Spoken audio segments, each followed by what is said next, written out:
qu'à un moment ou un autre, nous nous retrouvions pour faire le point de la journée d'aujourd'hui, qui a été retenue par M. Alassane Ouattara comme une journée de déroulement d'un scrutin que nous contestons, mais que nous avons l'obligation de suivre, parce que pour nous tous, c'est une journée importante aussi bien dans la forme que dans le fond. Dans la forme, comme nous l'avons toujours dit, quel que soit le résultat, nous ne nous sentons pas concernés par ce qui s'est passé aujourd'hui. Donc, dans la forme, il n'y a pas eu d'événement. Il n'y a pas eu d'élection en Côte d'Ivoire. Mais en même temps, dans le fond, il était important de savoir qu'est-ce qui s'est passé réellement ce jour. Ce que nous pouvons dire à partir de toutes les informations collectées jusqu'à cette heure-ci, c'est que nos compatriotes ont boudé, dans leur très large majorité, l'opération que M. Alassane Ouattara a tenté ce jour. Son coup d'État constitutionnel et électoral a été un échec. Les Ivoiriens ont refusé de s'associer à cette mascarade d'élection. Les jeunes sont restés mobilisés sur toutes les barricades et même les uns étendus, notamment à l'ouest et en direction du nord. Partout, les barricades sont restées dressées et le convoyage du matériel électoral n'a pas été possible. Là où les matériels électoraux ont été stockés dans des brigades de gendarmerie et dans de nombreuses localités brûlées, comme en témoignent les nombreuses images sur les réseaux sociaux. Là où les bureaux ont pu s'ouvrir, cela a été le désert.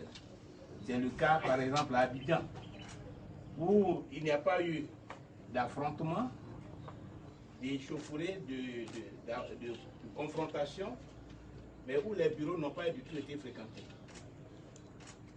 Dans toutes les communes, à l'exception de quelques quartiers, Abidjan était une ville déserte. C'était pratiquement comme un jour de deuil national.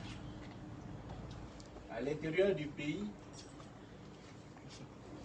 notamment à l'est, pratiquement, nous pouvons dire que 90% des bureaux de vote ont été fermés. Il en est de même à l'ouest. Seuls quelques quartiers, ceux qu'on appelle habituellement les Dulabougou, ont pu ouvrir des bureaux où quelques Ivoiriens se sont acquittés de cette activité. Donc, dans l'ensemble, nous pouvons dire que le mot d'ordre des désobéissances civiles a été suivi dans leur grande majorité par nos compatriotes. Ils n'ont pas été au vote. Malheureusement, nous déplorons encore une fois des morts là où il y a eu des affrontements. Une douzaine de morts à l'heure actuelle, dont 4 dans le Gord et 2 dans la sous-préfecture de Niamey, plus à Zadier et d'autres localités. Au total, nous déplorons à l'heure actuelle une douzaine de morts. C'est donc dire que les Ivoiriens sont restés mobilisés pour contester et pour s'opposer à cette tentative de coup d'État constitutionnel et électoral que M. Alassane Ouattara a tenté depuis plusieurs mois de perpétrer. Il n'y a pas eu d'élection en Côte d'Ivoire. Ce à quoi nous avons assisté n'est pas digne de notre pays, parce que ce n'est pas de cette façon qu'on organise une consultation aussi importante que l'élection présidentielle, qui doit permettre au peuple de se donner un président de la République qui constitue dans toutes les démocraties le socle de la République, le garant des institutions. Ici, il y a eu une tentative de passage en force, une prise en otage du pays à travers l'armée et les miliciens, mais heureusement le peuple de Côte d'Ivoire est resté déterminé a bravé cette tentative et a réussi à faire échec à cette parodie d'élection et à délégitimer le processus est en cours. Voilà pour l'instant ce que nous pouvons vous dire en attendant 19h et peut-être une autre rencontre de cette nature pour vous donner les résultats définitifs de ce que M. Alassane Ouattara appelle l'élection présidentielle en Côte d'Ivoire.